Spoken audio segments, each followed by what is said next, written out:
Happy Thursday, everybody, and welcome into Locked On College Football Kickoff Live. That is Kenton Gibbs of Locked On ACC and Locked On Wolfpack, Alex Dono of Locked On Canes. I'm Drake Toll of Locked On Big 12, live from my Nokia 6 today, guys. I was just trying it out. I broke it out, see if it can work, and the audio on it is great, but the video is lacking just a bit.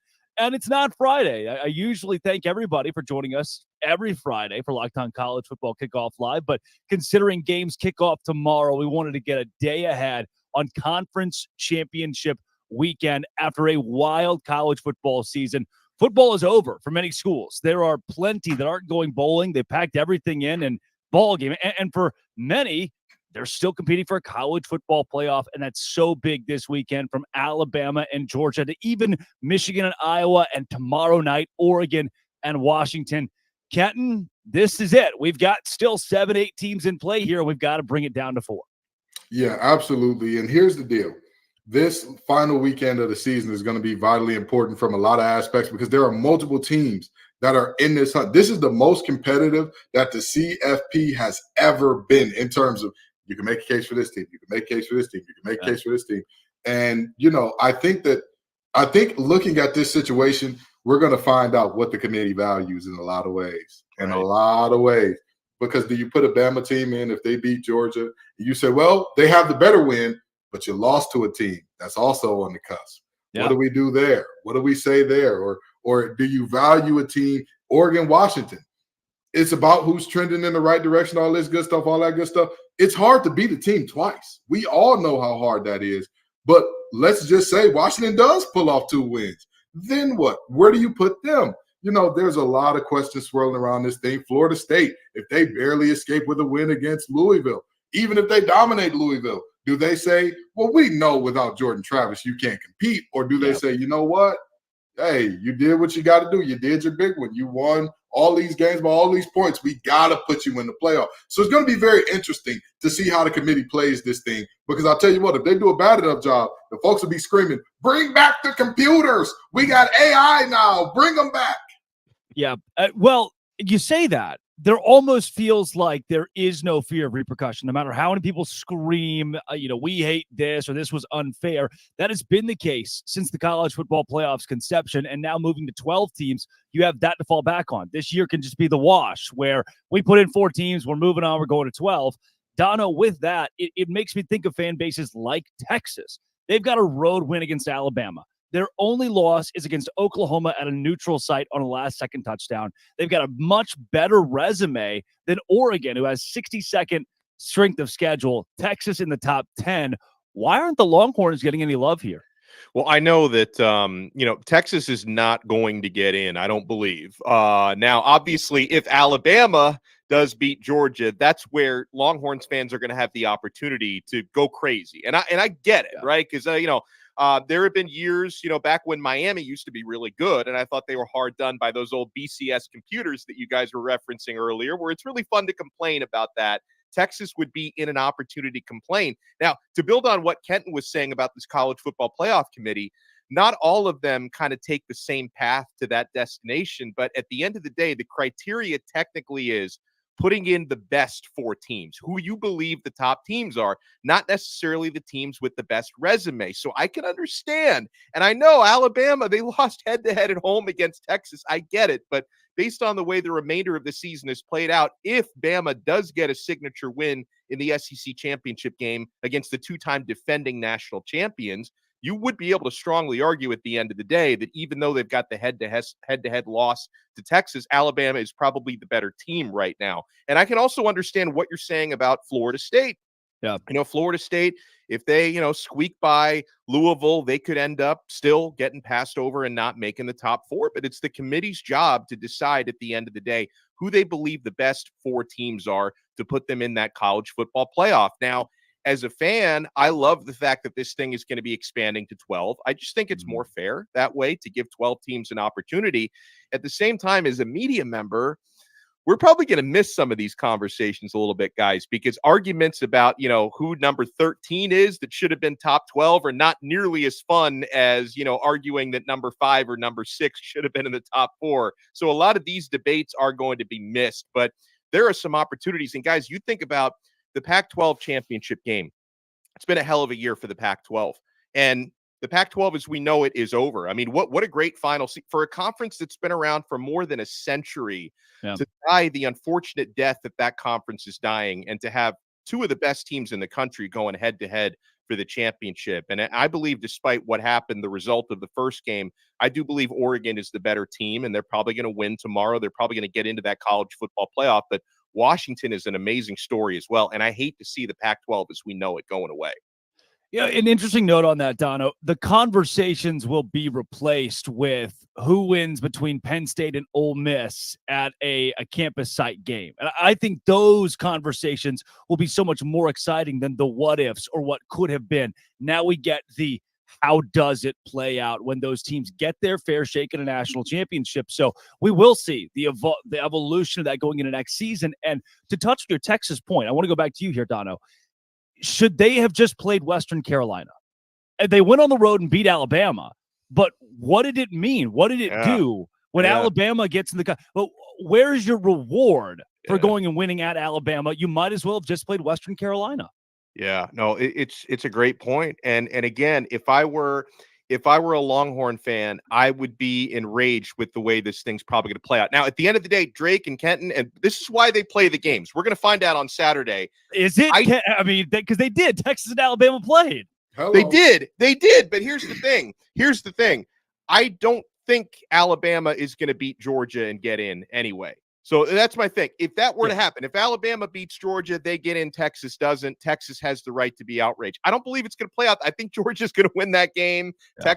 Alabama's going to miss out. Texas will also miss out. So those complaints will not be as loud for that reason. But it is absolutely unfair. And that's why we need a 12-team playoff. That's why we need a field that's bigger than the one that we currently have, because there are way too many opportunities for the committee to, for lack of a better phrase, screw somebody over. Like, somebody's going to feel hard done by this, and Texas could be one of those who feels hard done. I mean, Washington, if they lose to Oregon tomorrow, they're going to say, hey, all we did was split with Oregon, and they get into the playoff and we don't. That's probably not, I mean, unless they get blown out tomorrow. But if it's another close game like the one we had first time around and Oregon wins, Washington's going to feel like that's unfair, and they'll have a point. Yeah. Kenton, for you, another matchup that has plenty of controversy around it, and with Locked On ACC, Florida State. If they're undefeated, they took care of business. And there are so many. I cover the Big 12 for Locked On Big 12. There are two teams that had a quarterback start the entire season because of whether injury or being benched. Two teams. This is what college football is, playing through injury. And now, sure, a key injury, albeit, but you can't keep them out undefeated.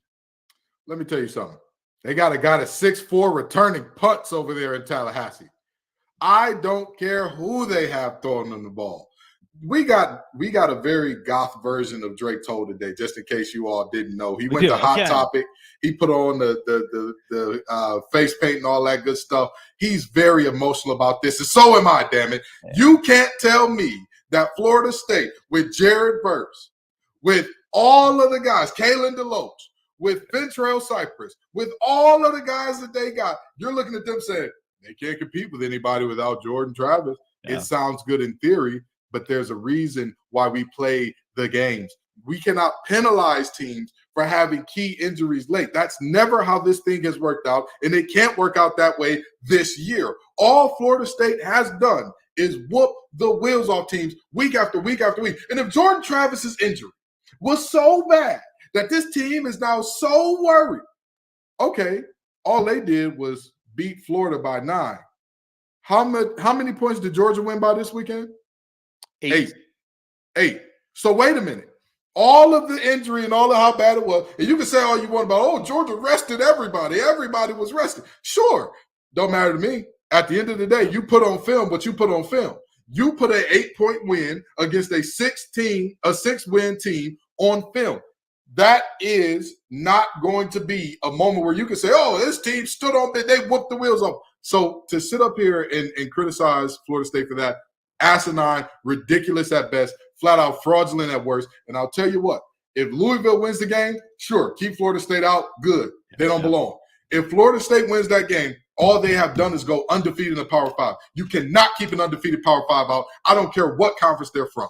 And I think the committee's going to agree with you. I don't see Florida State, because remember, they're already in the top 4. I don't see them falling out if they win the ACC championship. Like, they're going to be, you just got to take care of business. And I agree with you overall. And because I've seen over these last couple of games, I think Tate Rodemaker has grown into that offense a little bit. He's never going to be Jordan Travis. He's never going to offer, the ability to extend plays and make some of the dynamic plays. Florida State's a really good football team. He's got to get the football to their excellent perimeter players, the Johnny Wilsons, the Keon Colemans of the world. Florida State's got a very good defense, which I think is going to give Louisville a really hard time in that championship game on Friday. Rodemaker, he's got to be a really solid game manager to win that game. Now, would that be enough in the college football playoff? I will say that even if Jordan Travis was still there and not Rodemaker, I wouldn't predict Florida State to beat some of the other teams they're going to be in that field with. But do they deserve, if they win that game against Louisville? Yes, they deserve to get in. I believe the committee will get it right. They will put them in. Yeah, and again, they've got not just a win against LSU. They have a beatdown against LSU and a possible Heisman winner in Jaden Daniels. And more than ever to me, we are devaluing what teams did in the first 3 and 4 weeks of the season. We are taking away some of the big ones. We have planted these games in our schedules to build strength of schedule. And now when the clock's striking midnight due to some key injuries or due to that one loss in the midseason, those don't seem like they matter. And that's something that plays in so large this week. And speaking of large, Kenton, these spreads, Oregon -10. Texas -15.5 against Oklahoma State. Even Georgia, a touchdown favorite against Bama, and then 21.5 for Michigan over Iowa. What are the odds we get a big upset somewhere in here? I mean, and even a big upset would be Washington over Oregon based on a 10-point spread. Penix is going to get the job done the same way I said he would the first time, and nobody believed me. Washington is going to beat this Oregon team. Oregon bullies a bunch of bad teams, and everybody's all of a sudden, oh my God, the mighty Oregon Ducks. You can't do nothing with them. Let me tell you something. You can try to change, but that's just the top layer. Homie, you was who you was when you got here. That's what I look at Bo Nix with. That's who I look at him as. You're a good quarterback. He's good. He's been in college for forever and a day. I believe he was in college when Brandon Ayuk was catching passes from Jaden Daniels at Arizona State. That's how long that young man has been in college. But with that being said, when he was in college, Jalen Hurts was throwing to CeeDee Lamb at Oklahoma. Those two guys have been all pro in the NFL for a few years now. That's my point exactly. Bo Nix is not the guy that everybody thinks he is. Penix is. Penix is that. He is phenomenal. He is spectacular. He's playing through injury, making it happen and all that good stuff. I'm going to tell you what, Oregon, they're a good team, very good team. I'm not saying that they're a bad team in any way, shape, form, or fashion. I understand that they've been beating the brakes off teams and it looks like Washington's kind of struggling to get to the finish line. Heed my words. Washington will walk away the Pac-12 champions, and they will get into the playoffs. I strongly disagree. And it going back to, here's the thing. By the way, that is as mad as I've ever heard Dono. That was there was some oomph in that. I don't know how mad I can get about a game that's not even happened yet, but I don't see it playing out that way, because back in the first matchup, Washington won that game. Oregon beat themselves. I mean, there was some bad fourth down decisions. A college kicker did college kicker things when they could have won the game there. No. And since that time, and I know that there's been more injury issues for Washington, but since that time, Oregon has actually trended stronger coming off of that loss than Washington trended coming off of that win. And that game was in Washington. This game is, in Vegas, neutral site. I'm sure both teams will travel, but it's not going to be the home field advantage Washington had the first time around. I can agree with you on Penix. Like, I'll take Penix over Bo Nix, but Bo Nix is not chopped liver. I mean, 6 year has been the charm for him. He's been incredible out there this season. He and Penix have very comparable numbers. Nix arguably has slightly better numbers this year. So this is also, I think Jaden Daniels should be the Heisman winner. Let me just say that. But this matchup could decide that Heisman, because the Heisman voters, do they value the stats or do they value the signature win? So if more value comes into the signature win, that matchup could decide it. I see Oregon winning the game. The 9.5-point spread is probably too big, but I think Oregon is an insane spread. That's unbelievable. For a team that beat them in the regular season, I wasn't expecting that. And to your point, Donna, when you talk stats or the big moments, who has a Heisman moment? Nobody yet. And you could argue that Caleb Williams never really had one. It wasn't about the wins at the end of the year. He was so statistically dominant that he beat out a guy like Max Duggan, who had a couple of Heisman moments. And this year, when nobody's come to the forefront of that, you have two guys duking it out there at the top of the conversation in Bo Nix and Michael Penix Jr. that can grab their own. But for you, we've got Ken's. He's got Washington over Oregon this week. Dono, do you find an upset in this conference championship weekend? If there is one, that would be the most likely one, but I do think Oregon's going to win that game. Texas is going to beat Oklahoma State, and obviously Oklahoma State, what a Jekyll and Hyde team, right? Because the same team that beats Oklahoma gets blown out by UCF. I think Texas is going to win that game and win big, because for Texas, unless there's just a massive choke job, they know not only do they have to win, but they have to put up style points, guys, in order to have a chance to get to the top four. So Texas is not going to take their foot off the gas pedal if they have the opportunity to blow them out. I don't know. You know what? I've already predicted Georgia's going to win the game, but Alabama, man, I could talk myself into thinking last week doesn't matter. I know Alabama, they barely beat Auburn. That game is always drunk. And, Georgia Tech against Georgia, I don't really put any stock into that one. So this is a completely new day for both teams. It wouldn't shock me if Saban pulled something off. So I don't know, either that one or Washington, probably the most likely. And listen, Louisville, I still think Florida State's the better team, regardless of who the quarterback is. So I'm not putting a whole lot of stock in the Cardinals in that one. But I would say maybe Alabama has the biggest chance of pulling it off. The first ever self-sell me why. I love that. Yeah. I absolutely love it. And I didn't sell it that well because I didn't have the great confidence. I really didn't. No, I think I've sold myself was the approach there. Alabama to me too. There comes a point for Nick Saban where we've broke. In the bend don't break conversation, Alabama has been broke against Georgia year in and year out now. I know it's only been the last couple of seasons Georgia's gotten the best, but at some point, Nick Saban says, look, I'm still the top dog. I'm still the king. There was that era where he had never lost to an assistant for a decade. He's still Nick Saban. And that's got to be the message at Alabama and through Tuscaloosa this week. And then you get in the conversation of, does that keep Georgia out? That complicates things so much as we go down the stretch here in the college football playoff conversation. But speaking of that, let's get into some sell me whys for these underdogs and those who are big favorites this week. We will also talk transfer portal, all the latest in that, and maybe even some Liberty, New Mexico State, Miami, Ohio, Toledo. Who knows what's in store on Locked On College Football Kickoff Live. But first, we'll take it to Dono.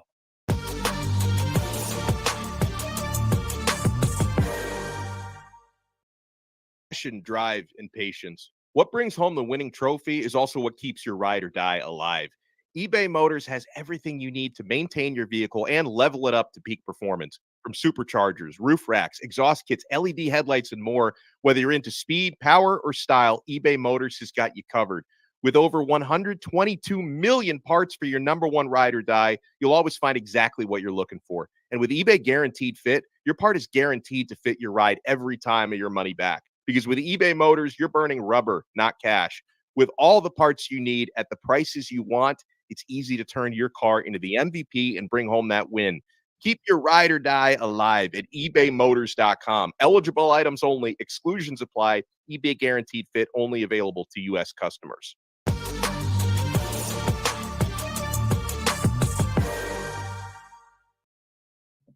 It is time for the best part of the week every week. It's Sell Me Why.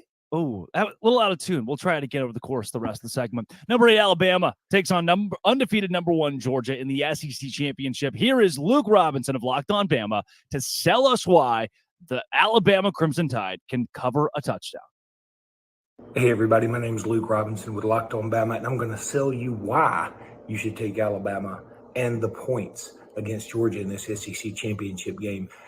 And the reason is because Alabama's rarely an underdog, and when they are, they typically win the game outright. I would say, hey, look, if you want to take a smaller gamble, take Alabama on the money line, because I'm telling you what, this team is playing really, really well. They're having a lot of fun. In a couple of games, Alabama hadn't been underdog many in the past, say, decade, about 4. At least 2 of those were against Georgia.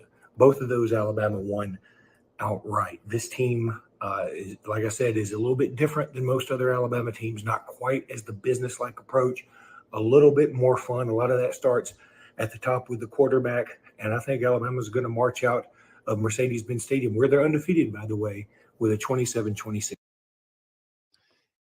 I'm not usually sold with this team's having fun, things are going well, we're playing hot, and we're great as an underdog. That doesn't give me a lot of tangible on-the-field stuff. But Kenton, after watching the way that things went down on Saturday, I've seen college football teams do this so many times. They get that skin-of-your teeth win, the miracle moment, you think, what if we're just the team of destiny? I think you do have that chip on your shoulder coming into this game after the way they beat Auburn.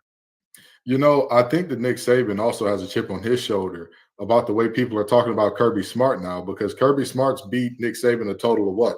One time now? Is it one? I think twice. I think it's twice. I think it's either way you cut it. Even then, yeah. Either way you cut it, slice it, or look at it here.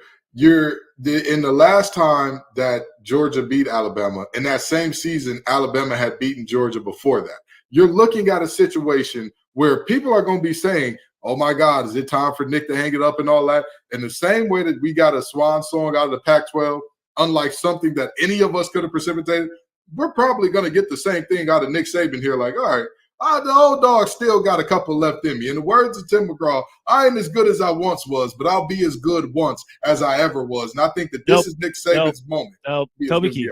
Toby Keith. I don't know country singers. My bad. Anyway, I think that we get that one where he's as good as he ever was right here.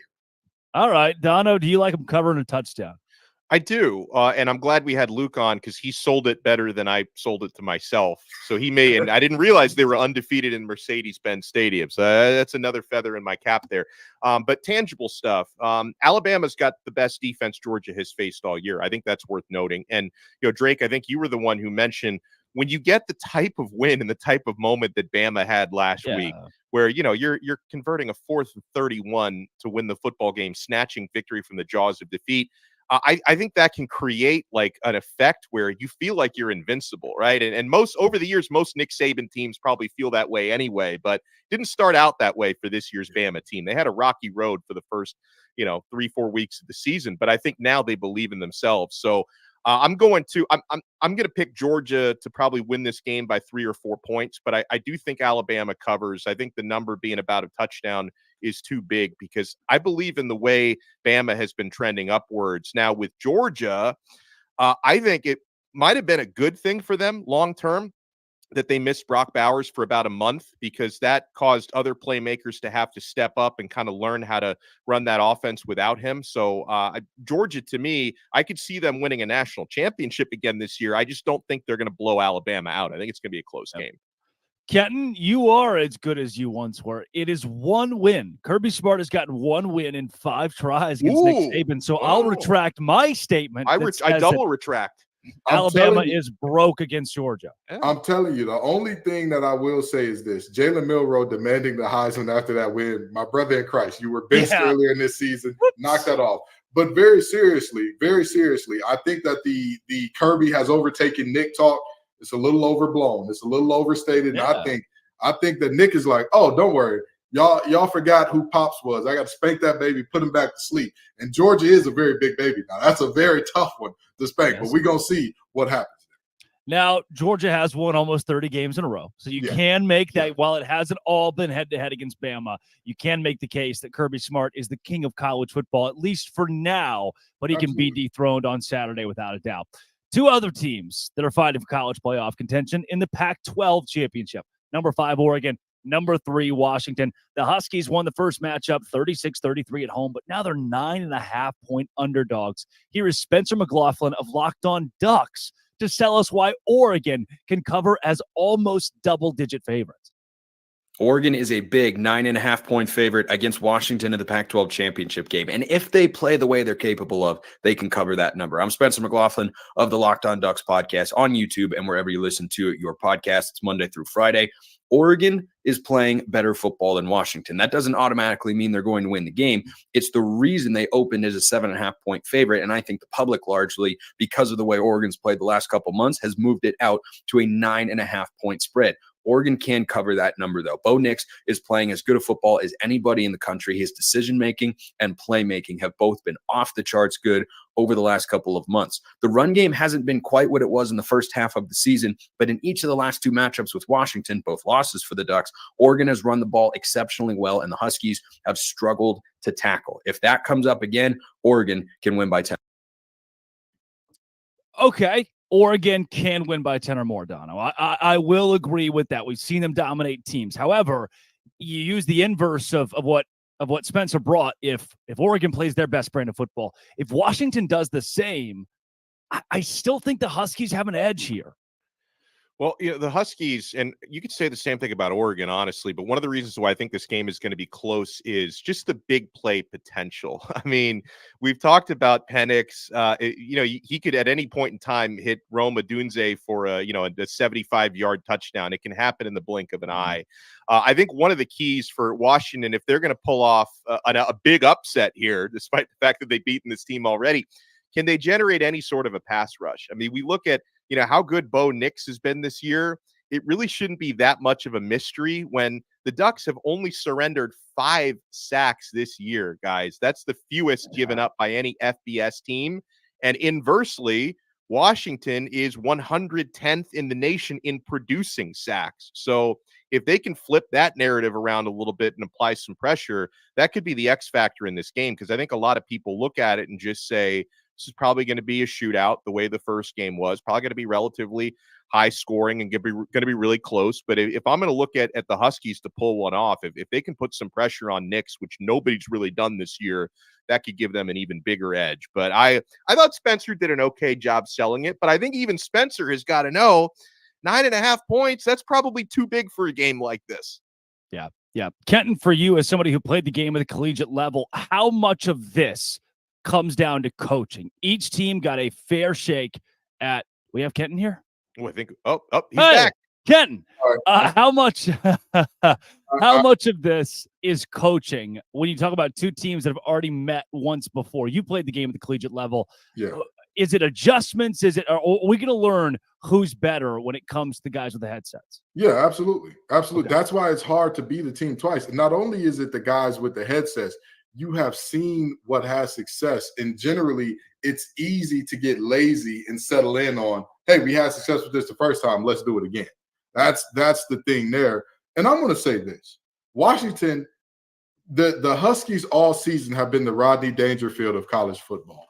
They get no respect at all, week in and week out. Whenever it's who's primed for an upset, somebody's always screaming, the Huskies are going to lose it this week. They're going to blow it this week. They can't win this game. Do y'all remember the first matchup against Oregon? Got no chance. Oh, this team. Oh, Oregon is right. Oregon's on the road, but I'll tell you what, that's one of the best road dogs you're going to see all year. And lo and behold, they just won the game. I'm going to tell you right now, this Washington team has had it up to here with the disrespect. And I don't know. I'm not going to lie and say I have sources inside that program, because I don't. But I'm going to hope and pray and wish that they have the temperament in that building that is absolutely pissed off, disgruntled, and downright nasty in terms of, y'all still don't believe. How much more can we do? So after we beat this team, let me guess, we're going to go to the playoff and y'all going to say we need to lose by double digits there too, right? It's their time. Huskies are having a special season. They keep it rolling here. I love it. Guys, one of the games we haven't talked about quite a bit is Michigan and Iowa. We'll get into that over the course of the show and later on, but let's go to Chris Gordy of Locked On SEC and talk a little bit more in depth about Alabama and Georgia, as this one certainly decides the makeup of the college football playoff. But first, we'll take it to Dono.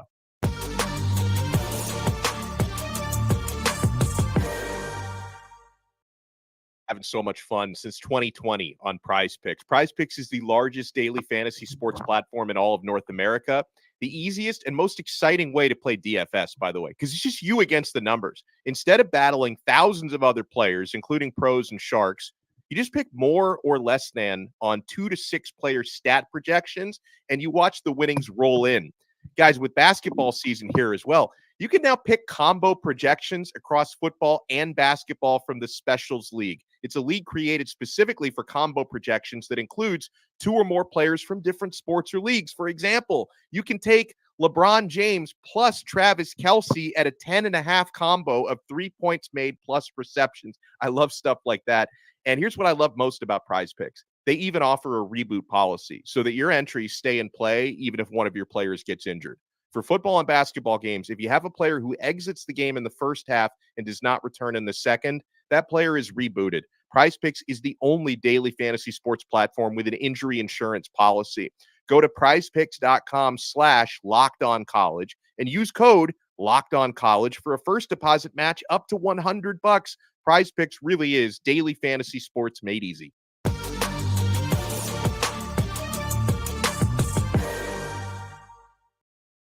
It is our biggest game of the week, Alabama and Georgia.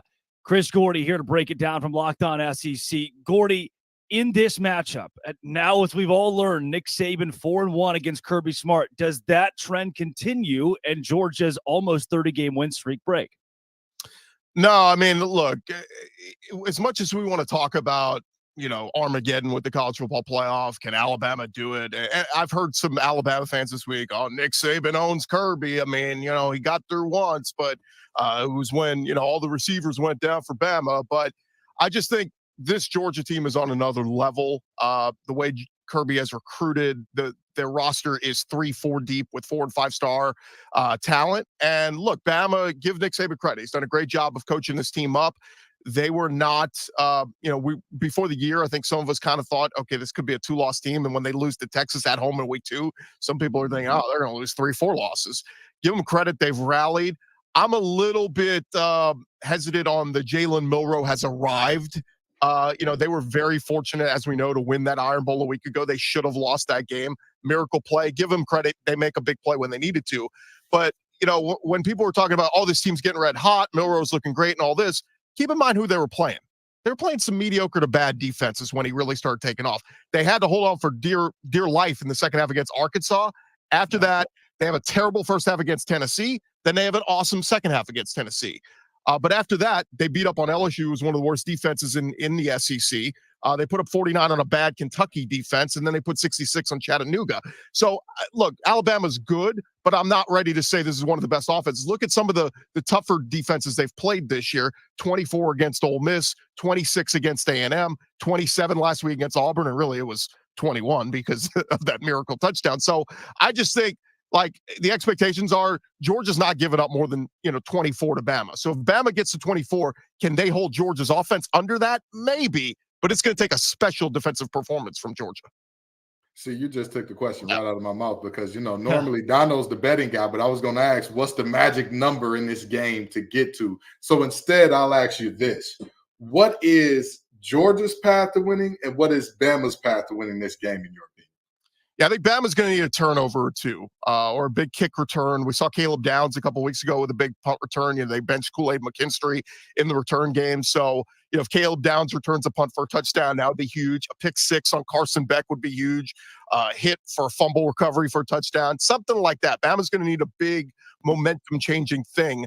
But I do think it's simple. I love to look at the point totals and what we've seen throughout the year. I think if Bama gets to 30 points, they have a great chance to win this game. But that's the problem is Georgia's defense is so strong. People look at the Georgia Tech game a week ago and say, maybe not the best performance from Georgia. They were sitting a lot of guys out. They rested Brock Bowers, Slide McConkey, a lot of guys that weren't 100%. They rested them to try to get them ready for this weekend against Alabama. So, for Georgia, I think just keep doing what you're doing. And by the way, if Bama jumps out to a 7-0 lead, takes the ball down the field, scores first, it doesn't matter because Georgia, and so many teams have done that against Georgia. Tennessee did it. Yeah. Florida did Vanderbilt. it. All these teams have done it. And then Georgia goes, yep, that's it. That's enough. We've made adjustments. We saw what you were running. So it's going to be fascinating. Again, look, I'm not saying Bama doesn't have a chance. I just think this Georgia team is so experienced and so deep that, they're ready for this challenge. I think about this, Gordy, from your perspective as the host of Locked On SEC, because we talk about chaos scenarios in college football. if Bama wins a close game this weekend, they both get into the playoff, right? Like Georgia and Bama would get. How do you see that breaking down if Bama does win? What's the playoff scenario? I don't want to be anywhere near that decision-making room. I mean, it's chaos. You literally don't know what to do. I mean, I thought Bill Hancock's statement the other day was pretty interesting, where he said, "We are picking the 4 best teams, not the most deserving." If I ask each one of you, what's the best Chinese restaurant you ever ate at, you're all going to have different opinions, right? Like, so best is so subjective. But I think what they're telling us is we've had Georgia at number 1. We think Georgia's one of the best teams. If Georgia loses on a last-minute field goal to Bama, Georgia is still one of the 4 best teams in the country. They're not going to take them out of the top 4 because of that. Now, if Bama wins 50-14, yeah, maybe Georgia's not one of the 4 best teams. But that's what it would take. I still don't know on the Bama debate. I mean, if Texas wins convincingly, if they hammer Oklahoma State, that head-to-head has to matter. We can't ignore that week 2 game and act like it didn't happen. Everybody's like, oh, well, Bama's a much better team now. Doesn't matter. Like, are we judging it off of the season and the resume, or are we just going on who we want at the end of the year? And Saban has brainwashed all of us to believe, every year at the end of the year, Bama's one of the 4 best teams. Well, sure. You have one of the top 2 recruiting classes every year. Of course you're one of the best teams. You always are. So it'll be very interesting. Look, I know a lot of people are rooting for the chaos to happen, but God forbid if that happens, this committee is in a world of trouble, because who the hell, somebody's going to get left very disappointed. Gordy, before we get you out of here, we've talked about how the game can play out. How will it? Who wins and how does it go? Yeah, I think we see what we saw this year. I think Alabama comes out, executes. I think they score early. It wouldn't surprise me they get the ball first, take a 7-0 lead. But then we'll see Georgia do what Georgia does. The quick passes out to Brock Bowers and some of their Rara Thomas and some of their weapons they have, and that run game. I mean, Kendall Milton and all the different pieces they've had throughout the year. Dejon Edwards been so good this year. They just bleed you. It's that slow bleed where it's like, God, he just got 6 yards of first down. Oh, it's another 6 yards. And it's just like they just keep the chains moving, keep the clock running. And so, I picked Georgia. I think Georgia scores in the 30s. Wouldn't surprise me if they get to 40 here. Georgia wins something like 41-24. Probably close at half. I mean, if you want to say Bama is hanging around the first half, I just think this Bama defense is not great. Like, they're good, but Kevin Steele, he's an average to good defensive coordinator. Saban plays a big part of that. But keep in mind, this Alabama team, we're so used to them winning games, like the Kentucky game a few weeks ago, where they scored 49.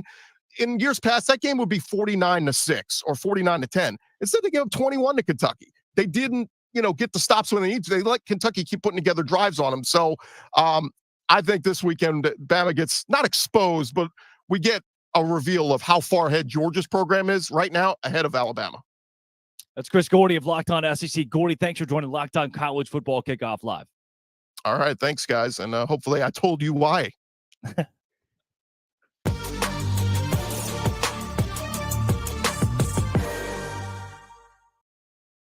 I think what Gordy was looking for there was, sell me why. He just kind of botched it, so I needed to come in and clean up a little bit there. Guys, I know we've talked a lot about this Alabama and Georgia game. One that we haven't gotten to yet, Michigan and Iowa. 21.5-point spread in a game where I don't know if Michigan will score more than 24 points. That's not a knock on Michigan. It is a complete and utter respect to Iowa's defense. Now, will Iowa put up more than 3 points is the big question, I guess. How do you view this one, Kenton?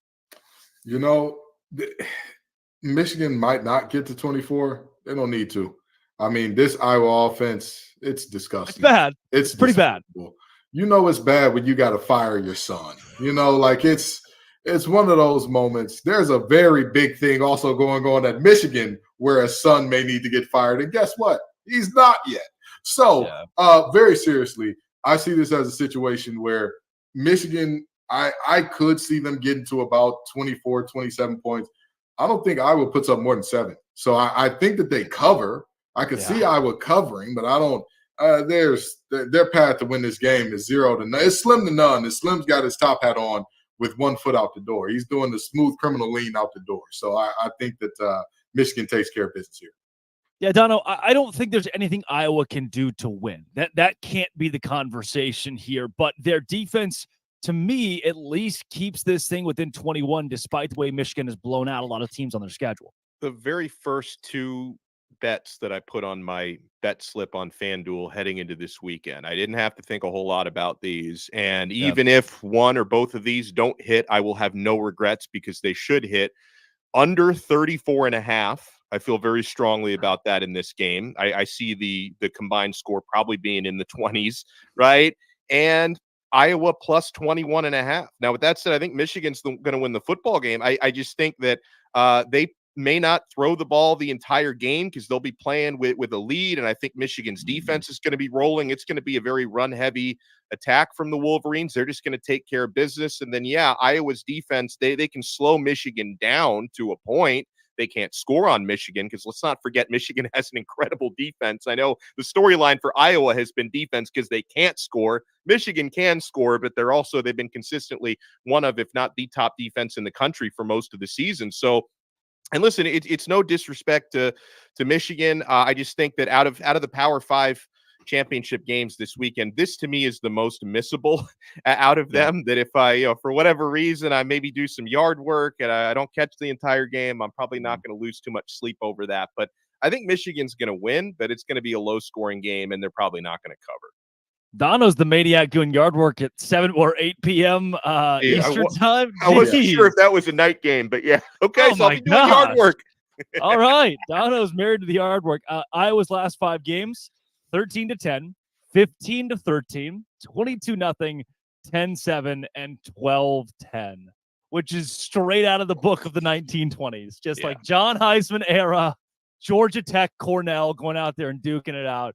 I do think Iowa covers the 21.5 this weekend. That's given us a good view, guys, of the conference championship games this week. I know the one that we really didn't touch too much on is Texas, Oklahoma State, but the biggest storyline in that is not the game itself. It's more so, can Texas backdoor its way into the college football playoff somehow, and how does that resume stack up? But as we move out of the games themselves, let's go to some big booms and busts. This is really the last chance we'll get to pinpoint those over the course of the entire year that we think, wow, that team is a bust. And Kenton, I know you're passionate about a couple.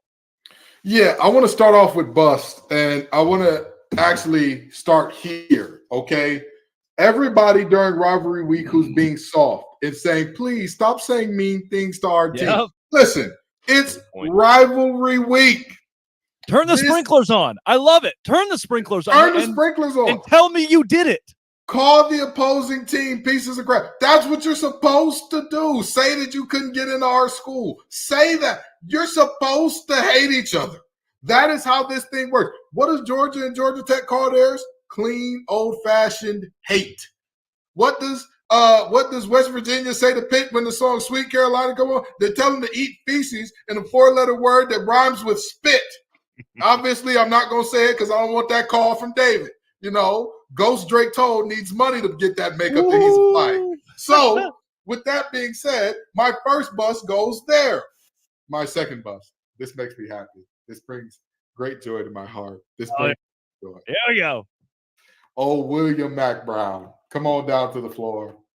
And I know a lot of you are thinking, oh, you're partying on your enemy's grave and you beat them. Let me tell you something. If a child is younger than 4 years old, they don't know a world where NC State lost to UNC. Let's start there. Let's go beyond that to the fact that for 2 straight seasons, those boys in Chapel Hill have absolutely broken down like a 93 Pinto on the side of the road. Wait a second. If a child's under 4 years old, they don't know a lot of things, Kenton. I just want to throw that part out there as well. That's fair. That's fair. That's very fair. But you've got a point. I'll give it to you. But the reality is, this man has led this program to top 10, top 12, top 15, and then falling off a cliff every single time with no parachute. This ain't Fortnite. They falling off that cliff and they're ugly, man. I mean, this is like the other guys when they said aim for the bushes. What bushes, Mac? This is hideous. Why does your team not show up for the second half of the season? That's my second bust of the week. Oh, geez. Dono, are you as passionate about yours? Let me go with a long-term bust. I can't say I expected them to win this past weekend, but our pal LinkedIn Billy Not bowl eligible. 5-7 season for, and next year still haven't fired him. Next year's schedule is even tougher. Like Florida, they win 3. They could have a better team next year. They probably won't, but if they had a better team next year, they might only win 3 or 4 games next year. Jeez, so, Dono. I'm just surprised Brandon hasn't muted me yet. Down. Why don't you? Victory lapping our rivals. We love this. Yeah, we love this. I was gonna throw some shade at North Carolina, but I can't possibly do it better than the way Kenton just did, so I'll leave that one alone. In terms of just strict busts from last week, okay? How can I not go Auburn?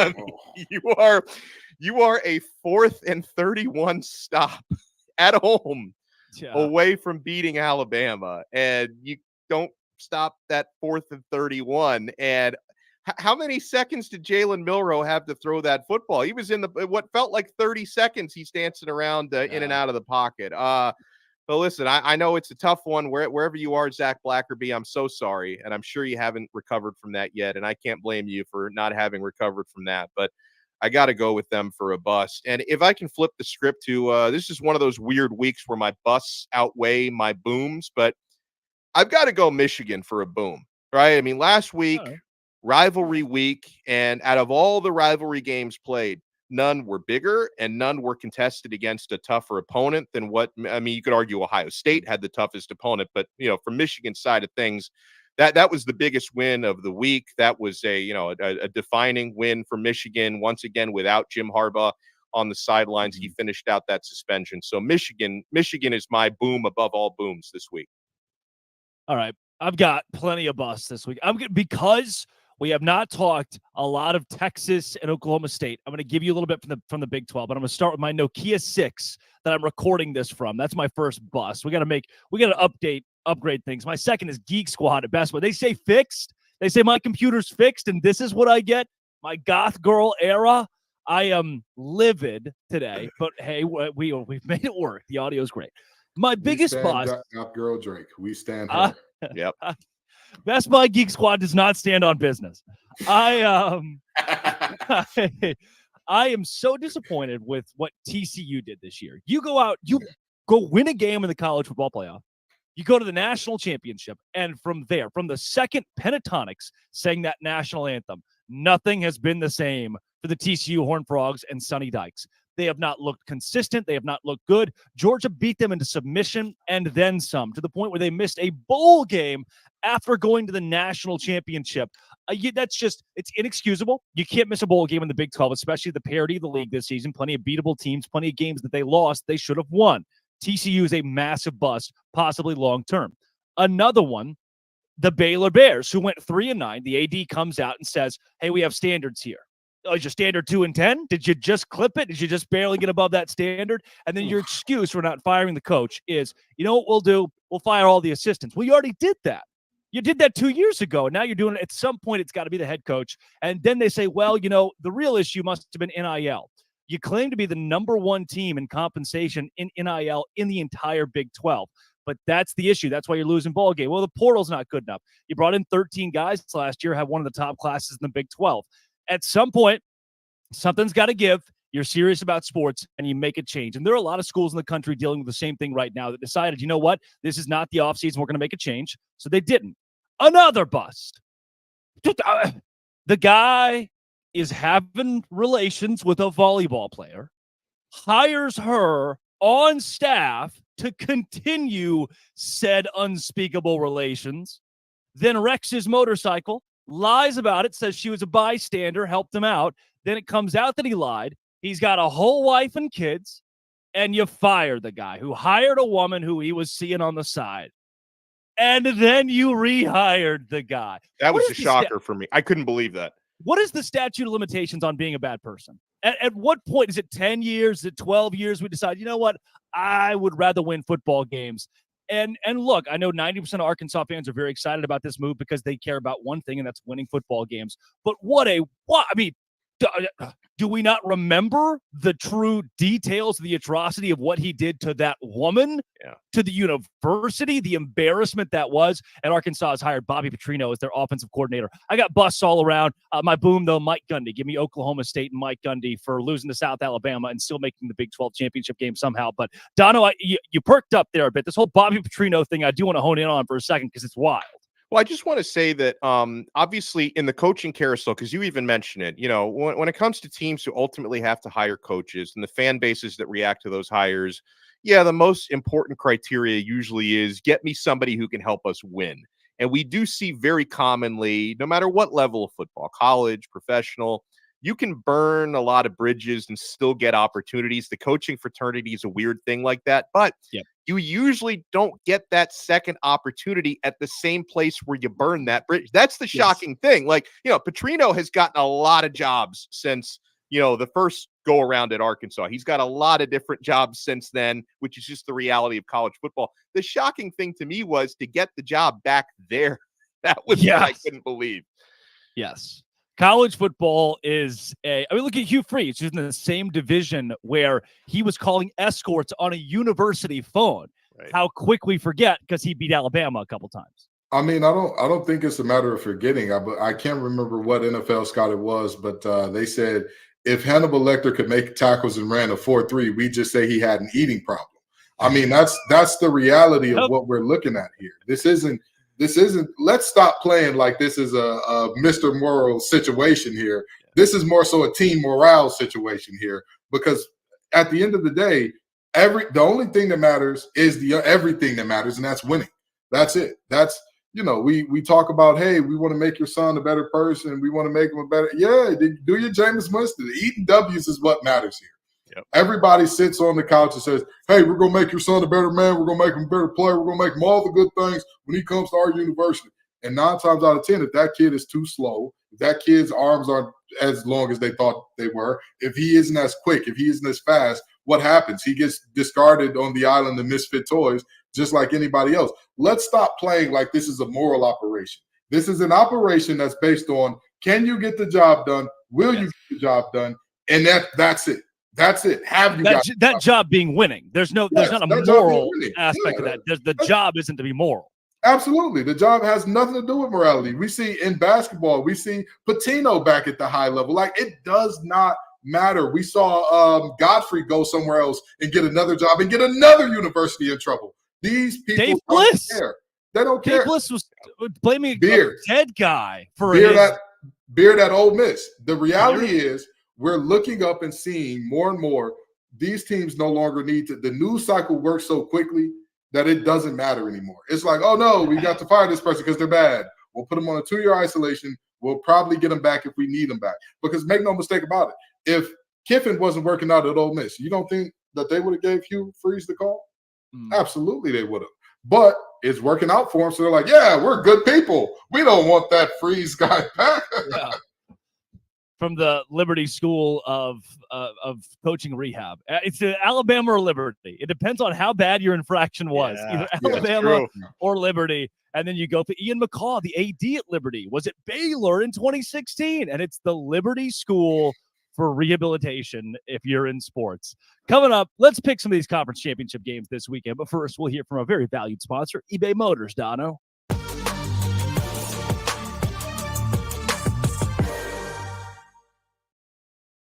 Passion, drive, and patience. What brings home the winning trophy is also what keeps your ride or die alive. eBay Motors has everything you need to maintain your vehicle and level it up to peak performance. From superchargers, roof racks, exhaust kits, LED headlights, and so much more. Whether you're into speed, power, or style, eBay Motors has got you covered. With over 122 million parts for your number one ride or die, you'll always find exactly what you're looking for. And with eBay Guaranteed Fit, your part is guaranteed to fit your ride every time or your money back. Because with eBay Motors, you're burning rubber, not cash. With all the parts you need and the prices you want, it's easy to turn your car into the MVP and bring home that win. Keep your ride or die alive at ebaymotors.com. Eligible items only. Exclusions apply. eBay Guaranteed Fit only available to U.S. customers.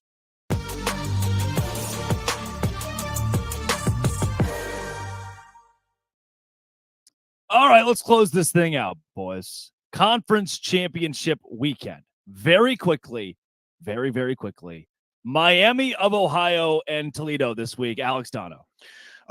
Because I don't want to anger Brandon Olson more than I have already. Our lead producer here is the one who he's a Toledo guy, in addition to being the host of Locked On Gators. I'm going to go with the Toledo Rockets to get it done. Kenton Gibbs. Give me the Rockets. Every time I picked against Cast Technicians, I have lost this year. Give me the Rockets. All right, fine. I'll take Toledo just for Brandon. I know he's had a tough year with Florida. Toledo it is. Let's go Oklahoma State and Texas, 11 a.m. on ABC and airing in Times Square. Brett Yormark has rented out a video board to play this game in New York, and no one's going to care. Alex Dono, who wins the Big 12 championship? No, Texas is going to win the game. I think the question to me is, depending on which version of Oklahoma State shows up, does Texas cover 15.5? But Texas is going to, and you know what? I think Texas probably will win big, guys, because I mentioned it earlier.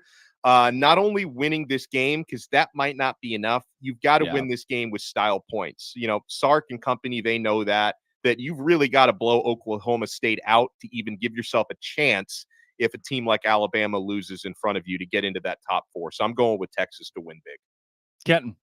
Of all the Power 5 teams in conference championships, they are the most one-dimensional in terms of Oklahoma State and leaning on Ollie Gordon. With that being said, I only say that because Iowa has no dimensions offensively. I give Texas the nod in this one, and I think they cover because, I mean, the goal is simple. Fill the box, stop Ollie, win the game. I think they do so handily. Texas allows 89 rushing yards per game. They allowed 330 passing yards to Rocco Beck, but I don't think Alan Bowman's even as good as Iowa State's Rocco Beck. If forced to throw the ball, Oklahoma State's going to lose. Texas thwarts a late comeback. The Cowboys cover 15.5, but Texas wins by a score. Let's go Georgia, Alabama, 3 o'clock, CBS. Kenton, where do you lean? Roll Tide roll. I've got Bama pulling off the upset. I think that, again, Saban is tired of hearing about his assistant finally getting one on him. And he said, all right, I'll show you. I'll show you exactly what's going on. Give me Bama. Dono. You know, it's crazy because we've had a couple good sell me whys in conversations. Like Luke from Locked On Bama made a strong case to Bama to cover, maybe even win the game. Gordy from Locked On SEC basically told us Georgia's going to blow them out.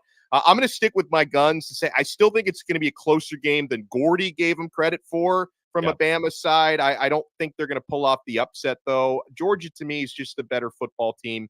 That's going to carry over, and Kirby Smart is going to be 2-4 against his former mentor coming up this weekend. I've got Georgia winning a close one. I'm going to go with Kenton here. I'm going to go Alabama. I think Nick Saban. That's the lean. It's the edge that I give it. I'm going to go Nick Saban and Alabama. They find a way to get it done. They lead early, and they somehow they keep that lead. They find a way to keep that lead. They never trail in this game and win it by a score.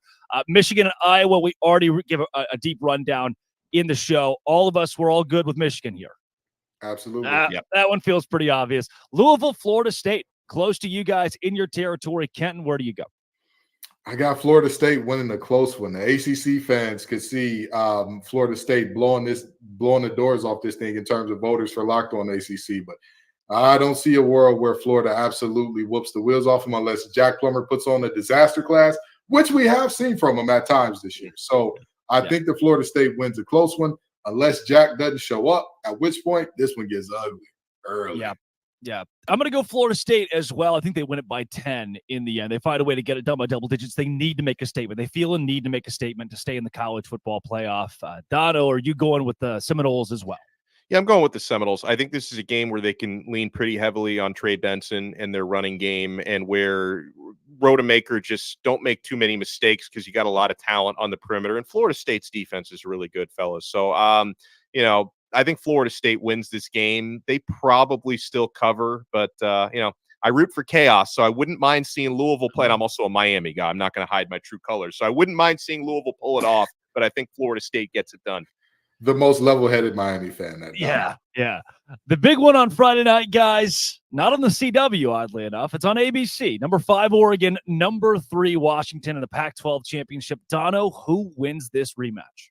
Oregon, they win the rematch. Now, funny enough, this is out of all the conference championship games, at least the Power 5 ones, this is the only rematch. This is the only rematch in the Power 5 conference title games. It's hard to beat a team like Oregon twice this year. Last time was in Washington. Oregon shot themselves in the foot, could have won a close game. This time they win a close game in Las Vegas, and they get into the college football playoff. Kenton, come on, say Huskies. You know what I got. You know I got the Huskies. I've got the Huskies winning this game because, again, they were underdogs in the first game. They've been picked as the team to be upset multiple times this year. Again, the disrespect has got to stop at some point in time. They put an end to – well, actually, they won't put an end to it because after this, they'll be underdogs again in the playoff. And that's all right with them. They'll enjoy being the Rodney Dangerfield of college football all the way up to a natty, hopefully, for them. I don't see them winning that much. But I got them beating Oregon today, or Friday, rather. Give me the Washington Huskies in this game. I just think we saw too many coaching blunders in the first game from Oregon for me to trust that staff coming up in a rematch. I'm going to go Washington in this one. That is Kenton Gibbs of Locked On ACC and Locked On Wolfpack, Alex Dono of Locked On Canes. Just want to say, guys, it's been a pleasure this whole season. You're both pros, and to work with you every week covering all of college football has been great. Kenton, thank you. Absolutely. I'm excited to be here with you, Drake, man. I'm excited to be here with you, Dono. I'll tell you what, when I got the call about this show, I said, who am I going to be doing it with? They told me y'all too. I did some research. I said, wait a minute now. This little blonde kid is all right. This is the best blonde kid since Bieber. I love it. We got to get some toe fever going, baby. We got to get it rolling. Dono, a pleasure to work with you too. Pleasure to work with you both. Like I knew Kenton a little bit going back to last year with Locked On ACC, getting to know Kenton better and getting to know Drake Toll because I knew him as the best hair in the business. He and Borba have the best hair on the Locked On network, but there's a lot of substance behind that hair, Drake. You did a fantastic job all year long. Thanks, guys. As a 16-year-old who just got my car keys last week, it's been an honor to get this call. This has been and always will be. Thank you all for joining us every single week for Locked On College Football Kickoff Live.